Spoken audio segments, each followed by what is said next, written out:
On va regarder le dernier. On va devoir, on a vu, chercher la partie réelle et la partie imaginaire. Alors, pour la partie réelle, je vois qu'il y a du J ici, mais il n'y a rien avant. Donc, on se retrouve dans la même configuration 0 plus quelque chose. Donc, A vaudra 0. Et pour la partie imaginaire, on est bien embêté. Pourquoi on est bien embêté? Parce que le J, il est au dénominateur.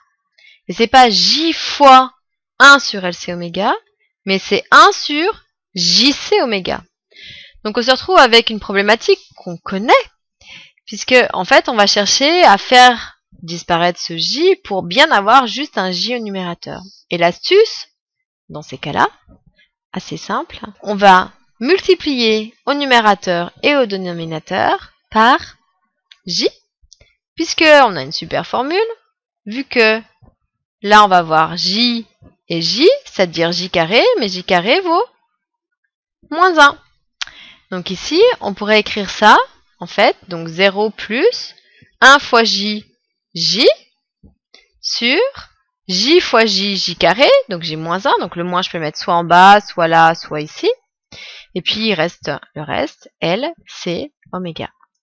Donc vous avez peut-être appris aussi qu'on multipliait par l'expression conjuguée, ça marche, mais du coup ici c'est un raccourci, c'est plus simple. Quand on a juste le J ou le I au dénominateur, on multiplie par ce même élément, et en fait ça simplifie bien les calculs, parce que vous avez dû avoir du carré avec LC oméga, et ensuite ça doit se simplifier. Mais vous devez arriver au même résultat que moi, qui doit être moins J sur LC oméga. Maintenant c'est intéressant, puisque j'ai 0 plus moins J sur LC oméga. Donc le J il est bien au numérateur, donc je vais bien trouver la partie imaginaire qui vaudra moins 1 sur LC oméga, puisque c'est tout ce qui ne dépend pas de J. On va pouvoir calculer son module. Donc racine carrée de partie réelle 0 au carré, plus partie imaginaire, on a vu que c'était moins 1 sur LC oméga au carré. Si vous avez écrit ainsi, c'est faux, puisque là le carré serait que pour 1. Or, on veut que le carré soit pour tout le monde, toute la partie imaginaire, donc obligation de mettre des parenthèses. Égal, alors là il va falloir faire un tout petit peu plus de calcul, parce qu'il y a ce signe moins qui est embêtant.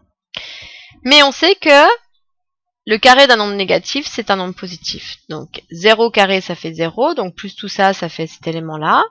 Et en plus, carré d'un nombre négatif, un nombre positif, donc je pourrais écrire 1 au carré, L carré, C carré, oméga carré, puis je peux simplement laisser comme ça, puisqu'il va y avoir une simplification. J'ai juste fait disparaître le moins à cause du carré. Et puis, comme tout le monde est bien positif, le carré et la racine vont s'annuler, il va rester 1 sur LC oméga. Calcul du cosinus. Cosinus θ égale partie réelle, donc 0, sur le module, donc 1 sur LC oméga, mais 0 sur 1 sur LC oméga, enfin 0 sur n'importe quoi, ça vaudra toujours 0. Et puis sinus de θ qui vaudra partie imaginaire moins 1 sur LC oméga, sur module 1 sur LC oméga, égale. Alors on voit qu'on a la même quantité ici et ici, donc elles vont se simplifier. Et en se simplifiant, attention, il ne reste pas 0, mais il reste 1. Et il y avait un petit signe moins, donc ce sera moins 1. On fait son cercle. Donc je cherche un argument tel que le cos vaut 0, le sin vaut moins 1. Cos 0, sin moins 1, je suis ici. Donc un argument, une mesure principale, dans moins pi pi, sera moins pi sur 2.